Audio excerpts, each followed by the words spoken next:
All right, so today we are looking at UFO gaming and doing our deep research on if it's something that's worthwhile to invest in or, potentially play. Now, you already know this is not financial advice.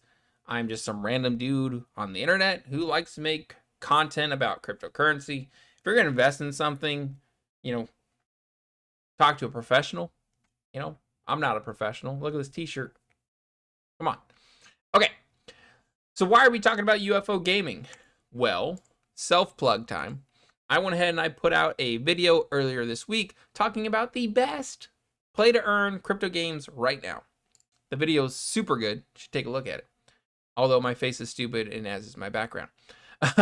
Down at the bottom of it, though, in the comment section, I asked people, what other games are you looking at? Let me know and I'll take a look. I had Jamie and John. Appreciate you both for watching. Mention UFO gaming, and that's what we're going to be reviewing today. Okay, so is it a scam? Will it 100x? Worth it? Let's see. All right, so high level UFO gaming, it's a play to earn metaverse, right? Where they're taking on that entire model of minting NFTs, playing them in the game, earning a token to level them up in one way or another, having an NFT marketplace where you can flip and sell things, being able to lease those NFTs to players across the world to go ahead and play and earn for you. Like that whole thing they're trying to unwrap, right? And first look, website looks fine. Website looks good. I have no concerns with this. So what I do here is I go ahead and I jump into several different areas of the token, really poking holes, right? Poking holes into what is behind. You go ahead and you do that, you have your UFO tokens. Then you go ahead and you can stake them in the dApp of the UFO gaming. Okay, you can either stake to the UFO pool or to the UFO ETH pool, as it shows here. And by doing that, you earn plasma points. And those plasma points are what you're going to go ahead and use to level up your in-game avatar to be stronger and better and all that good stuff. So once you have those plasma points, you can use them to mint the NFTs, which are the playable characters. Like, give me, some grace here, guys. There's a lot to unpack. All right. So once you go ahead and you take your tokens and you apply to the pool, there's two different ways you can earn. If you just straight stake to the UFO pool, you get 25% of the plasma point pool. And then if you go ahead and you stake to the UFO ETH LP pool, then you go ahead and earn up to 75% of that plasma point pool. And there's only a total of 10 million plasma points that are going to be out there. Okay. Now this UFO gaming isn't launched yet, as far as I can tell. And so you're going to have the ability to go ahead and net some of these Genesis NFTs, characters that you have to have in order to play the game. Now, I think my 2 cents, I think that whole mint Genesis NFT thing, it's to try and give you FOMO, try and get you like to hurry up and invest and spend now, not later. So proceed with caution there. Okay. So we already talked about the plasma points. So once you have your plasma points, you'll be able to mint those NFTs and you're going to get a percentage based on how you're staking within their dApp. Now, for your characters that are in the game, they're going to be actually earning UAP tokens from actually playing the game. And supposedly, if you play consistently day after day after day, it's going to go ahead and it's going to begin to assign a level to you, a rating to you. And it's going to adjust the difficulty of the gameplay to give you more and more difficult challenges and higher rewards forward playing. If you want, here's a breakdown of what that rating system looks like. In essence, continue to show up, continue to play, and you're going to go ahead and earn a bunch. Right? Now, we already touched on the Genesis NFTs, so the protocol isn't locked. They're trying to lock in a lot of liquidity into the protocol. So if it does in fact launch, which I'm still skeptical on, but if this does in fact ever launch, then you go ahead and be able to net some of those NFTs. See, did we get everything covered there? Nope, there's more. Land. So like many NFT games, you'll have the ability to purchase land and be able to earn monetary benefits for doing so, as well as benefits in the game. With the main monetary benefits being, one, you'll have voting power in their DAO, and then number two, a potential revenue share as their mothership, which is like the launch pad of gaming for this protocol. Anytime a new gaming universe comes on their team or with their group, you'll be able to snag a percentage of the revenues if you own land. Okay. And again, this is all like just text on a screen right now. Okay. We haven't seen this thing really launch yet. And again, I'm kind of skeptical if it ever will. All right. So we got all that covered. So now we're going to start looking at tokenomics. And I know this gets dry. I know this gets boring, but this is what separates the people from who get wrecked to the people who don't get wrecked. All right. So we pull up Etherscan. I'm actually happy about the breakdown of how this token is spread out. What I don't want to see when I pull this up is like 90% of the tokens are with that number one address, because that means that at any moment they can go ahead and they can rug it. So if they decide to sell and crash on all these poor fools below them, that they can. One thing to mention though, they can go ahead and also wash tokens. So let's say they had 90% are still in the developer's hands. They can go ahead and have those sent to 100 different wallets at different percentages. And so it looks like it's nice and clean and broken up, and not really controlled by a single entity or several entities. But at the end of the day, it still could be. Not saying that's the case here, but worth knowing, worth knowing. So this 50%, they mentioned in their white paper underneath Tokenomics that 50% was burnt forever and 50% was added to Uniswap. So I'm assuming that's a 50% that was burnt. But yeah, so there's that. I did go through the comment section, and I'm not saying this is true or not. I have no idea on how to confirm it, but someone did mention that the liquidity didn't appear to be locked when you pulled it up in Uniswap. And so if it isn't locked, then at any moment they can go ahead and just pull it out, and then your money's gone. So again, not saying that that's true. I don't know, have no idea, but worth knowing. So I also want to touch on their wallet growth. It hasn't all been negative. I'm not a big negative Nancy. All right. So when we look at their wallet growth over the last couple months, it's been growing. Right? I mean, we started October around 13,000, and here we are in January around 61,000. So that's what, 5x almost. So that's substantial. That's something to pay attention to.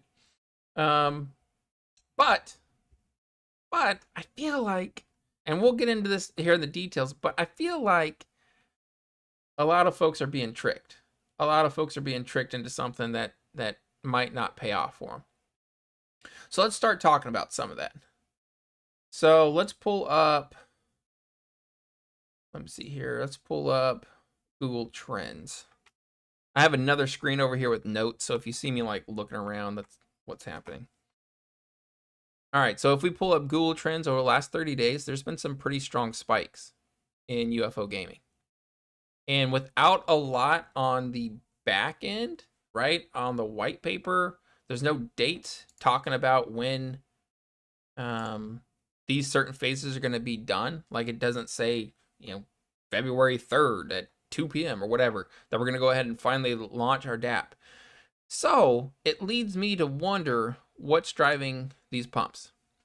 And my guess is going to be that someone is paying for it. Someone's paying for it. And if we pull up Lunar Crush, which is a tool that I use to go ahead and research different projects, it's kind of validated to some degree. So again, look at the social dominance and social contributors. How's it going up 33% when nothing has really changed or happened in the last couple weeks? Very, very sketchy. Very, very sketchy. So what else do we have going on? So they had a Twitter post. I know you guys think I'm bashing this thing, but I don't care. Like, if I could save one person from getting wrecked, then we're going to be doing that. So they had this post about how they partnered up with ICO Pantera, right? UFO Gaming X, ICO Pantera. And what I don't like about this is Pantera is the name of one of the largest venture capital firms in the world. And they're big in crypto. They're big in the crypto space. And so when they link up with this group called ICO Pantera, it could leave the average reader who isn't going deep into the weeds to think, oh man, they linked up with the Pantera. All right. So if we pull up this ICO Pantera, name aside, founded 2018, only 1,100 followers, following 15. To me, it seems like a dead Twitter account. Super sketch. Super sketch. And then they also pulled up, let's get this guy over here. They also announced this partnership with Citizen X, right? Who's a crypto native thesis driven venture firm. Okay, it's a mouthful. Again, if we pull it up here, it's kind of a dead Twitter account. So it's just found in July of 2021, only has 1,000 followers. Seems a little iffy. So the other piece I don't like about it is the fact that the founder, pulling it up here, founder's anonymous. We have no idea who it is. Also, ironically, oh shoot, did we lose the stream? Are we good? Now we're back. Yeah, sorry guys, first time streaming here. We're trying to figure it out. So what else I don't like is the founder is anonymous. And ironically, he created his Twitter account July 2021, the same month that the crypto venture firm also created their Twitter account. Seems sketchy. Seems a little weird to me. And then the other part that pisses me off, so if you just hopped in, my name is Ryan, no autopilot YouTube. I do deep research on projects as if I was going to invest $10,000 in them. And I hate projects that try and scam people. All right.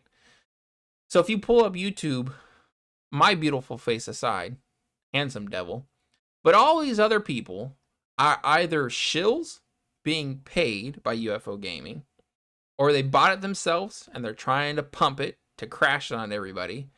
They're ill-informed or they're ignorant. I hate to cast it out like that, but that's the truth.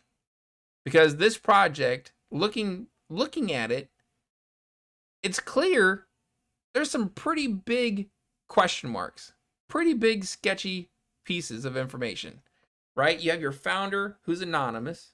You have the venture capital group ICO Pantera, who has a name really similar to Pantera, the big venture capital firm that ironically created their Twitter account the exact same month that the founder of UFO Gaming created it. Everything that they're talking about right here on their white paper, everything that's done, this is all like text on a screen. It's not hard to put this together. It's not hard to put this together with a couple of screenshots of a game and never launch it. So, again, disclaimer, not financial advice. I'm just some random dude on the internet. My initial take on it, forget it. Forget it. Don't risk your hard-earned money on this. Why would you? And not to do a selfish plug, but I'm going to do a selfish plug here. Hold on. Let's get to my lovely YouTube channel. So this video right here, okay, ignore the fact that I got to add, of course. Ignore the fact that my face is jacked and my background is jacked up. But the projects that I talk about in this video are real. Like real things that have potential, that have massive venture capital backing, that have a roadmap, that have the potential, that have, you know, docs to founders, people you can look up on LinkedIn. You know, again, just do some deep research into these things, because I hate to see people get wrecked FOMOing into these things that are crap. And don't believe me, all right? I'm going to leave this link here in the description to put you down the rabbit hole. Forte is a blockchain gaming group. They have a ton of funding coming in from a whole bunch of different places, and they released this article that breaks down pretty much the future of NFT gaming over the next couple years and how it's going to slowly continue to eat away at the traditional gaming market, right? It's like $35 billion, the traditional gaming market, and how crypto gaming no, it's more than that. I'm sorry. It's like 350 billion. Crypto gaming's like 32 billion. That's going to begin to eat at that number and continue to grow and grow. And in fact, at the end of it, they list all these projects that are totally worth you researching that aren't called UFO gaming. All right. You have actual developers and projects here you can look into. You have value-added services, infrastructure partners, blockchain, esports, metaverse, betting. Like, okay, I love crypto to death. It's given me life-changing wealth, and I want it to do the same thing for you guys. But you got to stay away from things that are just scammy, okay? Like, see all these tabs pulled up? Like, this is the research, right? I woke up this morning and dug deep into this thing, and it took me hours to figure out it's a pile of crap. Pile of crap. So, anyways, I'm off my soapbox. That's it. That's UFO gaming. So the game itself looks really interesting, looks really compelling. I don't think it'll come to fruition. I think it is a scam. SCAM. Do not buy, ignore, avoid. There you go. Thank you so much for watching. My name is Ryan. No autopilot. This is a new format, breaking these things down live so you can see my process, see what I go through, and hopefully we can collaborate and communicate with each other. Let me know if there's another project that you want me to review. Hit me up in the comment section down below. Thank you so much for watching, and we'll see you in the next one. Bye. I know I did the hand thing before I closed the stream, so now it's awkward, but just imagine that I wrapped it up. All right, see ya.